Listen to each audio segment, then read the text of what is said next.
আমন্ত্রণ দীপ্ত সংবাদে আপনাদের সাথে আছি আমি ইয়াসমিন সুমনা। তরলীকৃত পেট্রোলিয়াম গ্যাস এলপিজি বিক্রি বন্ধ করতে ঢাকা ধর্মঘট প্রত্যাহার করে নিয়েছেন ব্যবসায়ীরা। তবে এরপরও এলপিজির সংকট কাটছে না। বাজারে এলপিজি সরবরাহের ঘাটতি রয়েছে। সরবরাহ কম থাকার সুযোগে ১,৩০৬ টাকার এলপিজির ১২ কেজির সিলিন্ডার বিক্রি হচ্ছে ২ থেকে ২,৫০০ টাকায়। তবে বেশি দাম দিয়েও এলপিজি পাচ্ছেন না কেউ। অনেকে বিদ্যুৎ চালিত চুলা কিনে রান্নার কাজ সারছেন। গত ২ সপ্তাহ ধরে এমন পরিস্থিতি চলছে। যদিও আমদানি বাড়াতে এলপিজি কোম্পানির দাবি পূরণে ইতোমধ্যে ৫ দফা উদ্যোগ নিয়েছে জ্বালানি বিভাগ। আমদানি বাড়ানোর প্রক্রিয়াও শুরু করেছে কয়েকটি কোম্পানি। সরবরাহ স্বাভাবিক হতে আরও কিছুদিন লাগতে পারে বলে জানান সংশ্লিষ্টরা। গত বছর এই গ্যাসের সমস্যা হয়ে গেছে, এবছর আরো বেশি। মাঝে মাঝে হঠাৎ একটু গ্যাস আসে, তাও রাতের ১২টায় আসলে ভোর ৪টা ৫টা বন্ধ থাকে, এরপরে থাকে না। একজন আনতে আনতে মনে করেন ৫টা পরে গ্যাস জায়গা, মানুষের অনেক কষ্ট হয়। কিছু লোকে যে সিলিন্ডার গ্যাস এনে পাক করবে তারও কোনো পরিকল্পনা নাই।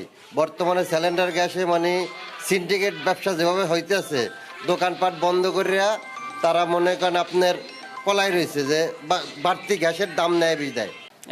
কিছু টিহাজনকাল বেশি হলে তা তো গ্যাস পাইতেছি না। খালি ফোন আর ফোন দিতে আছে এক জায়গার থেকে, ভাই গ্যাস আছে নি, লাগে গাড়ি ভাড়া দিয়ে নিব। গাড়ি ভাড়া দিয়ে নিব ভালো কথা, দিতে পারলে সে নিব, একটা হইলেও দেন, একটা থাকলে সে একটা দিব। এই হচ্ছে ব্যাপার। কারণটা কি বলতেছে? এইটা অনহেরাও ওই কোম্পানি আলারা জানে, আর যারা বড় বড় ডিস্ট্রিবিউটার হেরা জানে। এটা তো আমরা বলতে পারব না। দেশের বর্তমান আইন শৃঙ্খলা পরিস্থিতি নিয়ে অসন্তোষ প্রকাশ করেছেন বিএনপির মহাসচিব মির্জা ফখরুল ইসলাম আলমগীর। বলেন, জনগণ একটি সুষ্ঠু অংশগ্রহণমূলক নির্বাচনের অপেক্ষায় থাকলেও বর্তমান পরিস্থিতি সেই প্রত্যাশার সঙ্গে সঙ্গতিপূর্ণ নয়। ঠাকুরগাঁও শহরের কালীবাড়ি এলাকার নিজ বাসভবনে সকালে সাংবাদিকদের সঙ্গে মতবিনিময়কালে তিনি এই অভিযোগ করেন। আরও বলেন, বিএনপির কয়েকজন নেতাকর্মী সহ দেশে যেভাবে রাজনৈতিক ব্যক্তিদের হত্যা করা হচ্ছে তা দুঃখজনক হলেও সরকারের পক্ষ থেকে এখন পর্যন্ত কোনো কার্যকর ও দৃশ্যমান ব্যবস্থা গ্রহণ করা হয়নি। বিএনপির ভারপ্রাপ্ত চেয়ারম্যান তারেক রহমানের ঠাকুরগাঁও আগমন প্রসঙ্গে মির্জা ফখরুল বলেন, তার এই সফর সম্পূর্ণ ব্যক্তিগত। গোটা দেশের মানুষ তো অপেক্ষা করছে নির্বাচনের জন্য, কিন্তু আইন শৃঙ্খলা পরিস্থিতি যা দাঁড়িয়েছে সেটাতে আমি আপনার খুব সন্তুষ্ট হতে পারছি না। কারণ যে হারে রাজনৈতিক নেতৃবৃন্দকে খুন করা হচ্ছে, বিশেষ করে আমাদের দলের অনেক কয়েকজন নেতাকে হত্যা করা হয়েছে, খুন করা হয়েছে, আমরা এটা তীব্র নিন্দা জানিয়েছি, ক্ষোভ জানিয়েছি। কিন্তু সরকারের তরফ থেকে সেই ধরনের যে একটা ইফেক্টিভ ব্যবস্থা সেটা কিন্তু গ্রহণ করা হয়। ঠাকুরগাঁতে আমাদের এখানে কয়েকজন শহীদ আছেন, তার মধ্যে একজন শহীদের কবর তিনি জিয়ারত করবেন এবং পরে দেশনেত্রী বেগম খালেদা জিয়ার ইন্তেকালে আত্মার অক্ষরাতে যে একটি আপনার গণ একটা দোয়া মাহফিল হবে, সেই দোয়া মাহফিলে অংশগ্রহণ করবেন। ব্যক্তিগত শুভেচ্ছা সফর এবং একই সঙ্গে তার যে দায়িত্ব রয়েছে আপনার এই গণ অভ্যুত্থানের যে সমস্ত শহীদ আমাদের হয়েছেন তাদের প্রতি শ্রদ্ধা জানানোর, সেটাই তিনি জানাবেন। ঢাকার নিকটবর্তী পূর্বাঞ্চলের ৪ নম্বর সেক্টরে স্থায়ী venue Bangladesh China friendship exhibition centre BBCFEC ভবনে চলছে ঢাকা আন্তর্জাতিক বাণিজ্য মেলার ৩০তম আসর। সাপ্তাহিক ছুটির দিনে সেখানকার বেচাকেনা নিয়ে জানাতে যুক্ত আছেন সহকর্মী জহিরুল মোহসান। বাণিজ্য মেলায় ক্রেতা দর্শনার্থীর ভিড় কেমন দেখছেন, বিস্তারিত জানাবেন।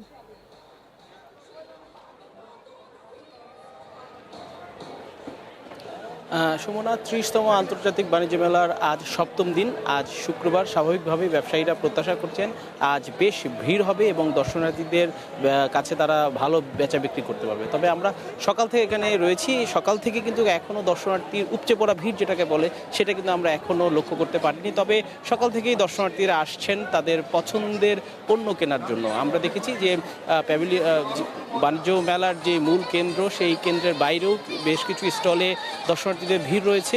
এখানে যারা শৌখিন মানুষ রয়েছেন তাদের যে স্টলগুলো রয়েছে ঘর সাজানোর বিভিন্ন জিনিস, সেইগুলো কেনার জন্য কিন্তু এখানে আমরা ভিড় দেখছি। এবং দেশের বাইরের বিভিন্ন ইন্ডিয়ান, তারপর তুরস্কের, ইরান, বিভিন্ন দেশের যেই প্যাভিলিয়নগুলো রয়েছে সেখানে কিন্তু দর্শনার্থীরা ভিড় করছে। তবে ব্যবসায়ীরা বলছেন যে এই 7 দিনে তাদের ব্যবসা আসলে সেভাবে এখনও তারা আশানুরূপ ব্যবসা করতে পারেনি। তবে আজকে যেহেতু ছুটির দিন, শুক্রবার দুপুরের পর থেকেই এখানে দর্শনার্থীদের ভিড় বেশি হওয়ার প্রত্যাশা করছেন তারা এবং এই আজকের শুক্রবার এবং আগামীকাল শনিবার এই 2 দিন ছুটির দিন হিসেবে তারা বেশ ব্যবসায় করার প্রস্তুতি নিয়েও কিন্তু আসলে বসেছেন। আমরা বেশ কয়েকজন দর্শনার্থীদের সঙ্গে কথা বলেছিলাম, তারা বলছেন যে ছুটির দিন হওয়াতে তারা আজ পরিবার নিয়ে এসেছেন এবং অনেকে আসলে কেনাকাটার জন্য এসেছেন, আবার অনেকে ঘুরতে এসেছেন। এবং এই যে আমেজ, এই আমেজে বাণিজ্য মেলা প্রায় জমে উঠছে বলেও বলা যাচ্ছে।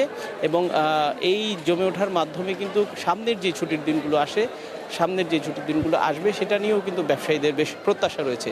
পণ্যের গুণগত মান এবং আমরা দামের ব্যাপারে দেখেছি যে গতবারের তুলনায় এবার দাম কিছুটা বেশি, তবে ক্রেতারা বলছেন যে এই দামটা কিছুটা কম হলে হয়তো বা তারা আরও বেশি পণ্য কিনতে পারতেন।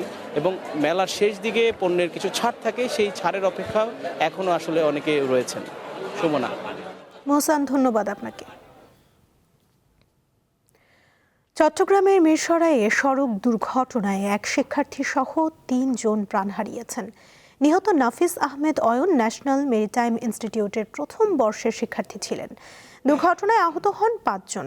হাইওয়ে পুলিশ জানায় বৃহস্পতিবার গভীর রাতে বারৈয়ারহাট এলাকা থেকে ঢাকার উদ্দেশ্যে ছেড়ে আসা সেন্ট মার্টিন পরিবহনের বাসটি দ্রুত গতিতে চলার সময় সড়কের পাশে দাঁড়িয়ে থাকা একটি ট্রাককে পেছন দিক থেকে ধাক্কা দেয়। এতে হতাহতের ওই ঘটনা ঘটে।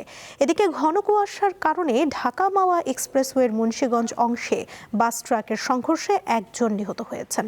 আহত হন অন্তত 15 জন। ভোরে সিরাজদি খান উপজেলার নিমতলা এলাকায় ঢাকামুখী লেনে এই দুর্ঘটনা ঘটে।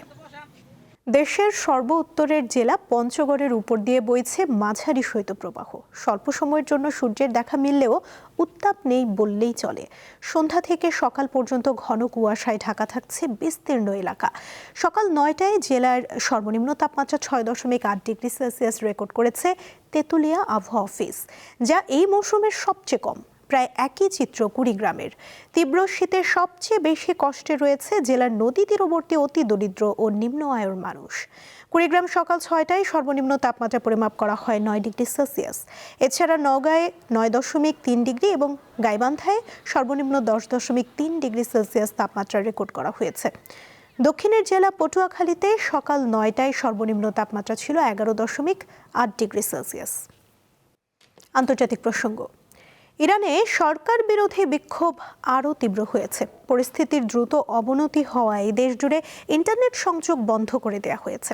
বৃহস্পতিবার ইরানের শেষ শাহ শাসকের ছেলে রেজা পেহলেভির আহ্বানের রাস্তায় নামেন তার হাজারো সমর্থক। রাজধানী তেহরান সহ বিভিন্ন শহরে বিক্ষোভ ছড়িয়ে পড়ে। এই সময় তারা সরকারের বিরুদ্ধে বিভিন্ন স্লোগান দেন। যুক্তরাষ্ট্র ভিত্তিক মানবাধিকার পর্যবেক্ষণ সংস্থা human rights activists news agency জানিয়েছে, গত 12 দিনে ইরানের 31টি প্রদেশের মধ্যে 25টির 348টি স্থানে বিক্ষোভ ছড়িয়ে পড়েছে।